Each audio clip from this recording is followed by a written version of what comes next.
नमस्कार दोस्तों, मैं यश सरोलिया। आप सभी का स्वागत है हमारे YouTube चैनल पर। दोस्तों, छोटी छोटी कहानियां इंसान का जीवन बदल देती हैं।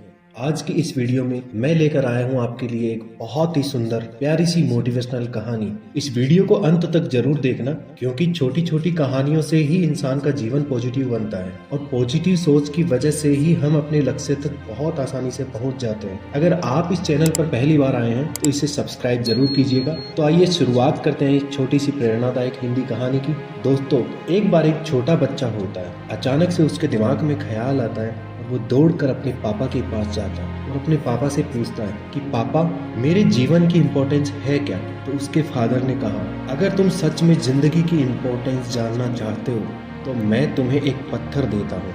तुम्हें उस पत्थर को लेकर मार्केट में जाना है और कोई भी तुम्हें उस पत्थर की कीमत पूछे तो तुम्हें अपनी 2 अंगुलियां खड़ी कर देना है।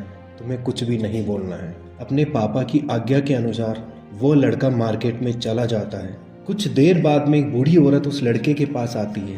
वो औरत उस लड़के से बोलती है कि क्या तुम ये पत्थर मुझे दे सकते हो? इसकी क्या प्राइस है? वह लड़का कुछ नहीं बोलता है, बस अपनी 2 अंगुलियां खड़ी कर देता है। बूढ़ी औरत समझती है 200 रुपये, ठीक है, मैं 200 रुपये में इस पत्थर को तुमसे खरीद लूंगी। ये सुनकर वो लड़का चौंक जाता है और दौड़कर अपने पापा के पास जाता है कि पापा, मार्केट में एक बूढ़ी औरत आई, उसने इस पत्थर को 200 रुपये में खरीदने की बात कही। कोई इस मामूली से पत्थर के 200 रुपये कैसे दे सकता है?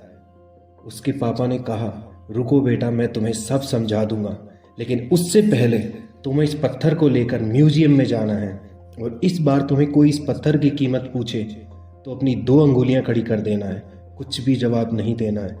वो लड़का म्यूजियम में जाकर एक कोने में खड़ा हो जाता है। काफी देर खड़े रहने के बाद एक इंसान की नज़र उस लड़के पर पड़ती है। वो इंसान देखता है कि उस लड़के के हाथ में पत्थर है। वो उसके पास आता है कि मुझे ये पत्थर अच्छा लगा, क्या तुम इस पत्थर को मुझे दे सकते हो? इसकी क्या प्राइस है? मैं तुम्हें देने के लिए तैयार हूँ। वो लड़का एकदम चुप रहता है और अपने प्यारे से हाथ से 2 अंगुलियां खड़ी कर देता है। वो आदमी बोला, 20,000 रुपये? चलो ठीक है, मैं तुमसे इस पत्थर को 20,000 रुपये में खरीदने के लिए तैयार हूँ। इस बार लड़का पहले से ज्यादा चौंक गया कि ये हो क्या रहा है। एक पत्थर के 20,000 रुपये। फिर से अपने पापा के पास जाता है, उन्हें सारी बात बताता है। इस बार उसके पापा ने कहा कि अब मैं तुम्हें आखिरी जगह भेज रहा हूँ। तुम्हें किसी कीमती पत्थर की दुकान में जाना है और वहाँ जाकर इस पत्थर को दिखाना है। लड़का कीमती पत्थर की दुकान में जाता है और एक कोने में खड़ा हो जाता है। वहां पर एक बूढ़े आदमी की नजर उस लड़के के हाथ में रखे पत्थर पर पड़ी और वो आदमी एकदम चौंक जाता है, दौड़कर उस बच्चे के पास जाता है और उसके हाथ से ही वो पत्थर ले लेता है। ओ माय गॉड, इस पत्थर की तलाश में मैंने अपना पूरा जीवन गुजार दिया। तुम्हें ये मिला कहाँ से? क्या तुम इस पत्थर को मुझे दे सकते हो? कितनी प्राइस लोगे इसकी? मुझे ये पत्थर प्लीज दे दो। लड़का कुछ भी नहीं बोलता है। हर बार की तरह इस बार भी अपनी 2 अंगुलियां खड़ी कर देता है। वो आदमी बोलता है, 2 लाख रुपए? ठीक है, मैं तुम्हें इस पत्थर के 2 लाख रुपए देने के लिए तैयार हूँ, लेकिन प्लीज मुझे ये पत्थर दे दो। इस बार उस छोटे बच्चे को अपनी आंखों पे विश्वास ही नहीं हो रहा था। वो अपने पापा के पास जाता है कि मुझे कीमती पत्थर की दुकान में एक आदमी मिला, उसने 2 लाख रुपए में इस पत्थर को खरीदने की बात कही। तब उसके पापा ने बोला, अब समझे तुम अपने जीवन का महत्व है। जिस जगह पर तुम अपने आप को रखते हो उसी जगह के अनुसार तुम्हारी कीमत बन जाती है। ये डिसाइड तुम्हें करना है कि तुम अपने आप को कहाँ रखना चाहते हो। तुम्हें 200 रुपये का पत्थर बनना है या 2 लाख रुपए का पत्थर बनना है, it depends only on you.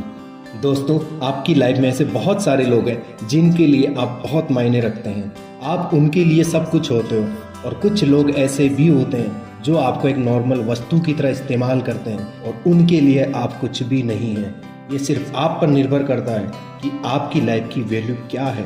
दोस्तों, ये कहानी अगर आपको पसंद आई तो बहुत बहुत शुक्रिया, बहुत बहुत धन्यवाद। जल्द ही मुलाकात होगी आपसे अगले वीडियो में। तब तक के लिए अपना ख्याल रखिए।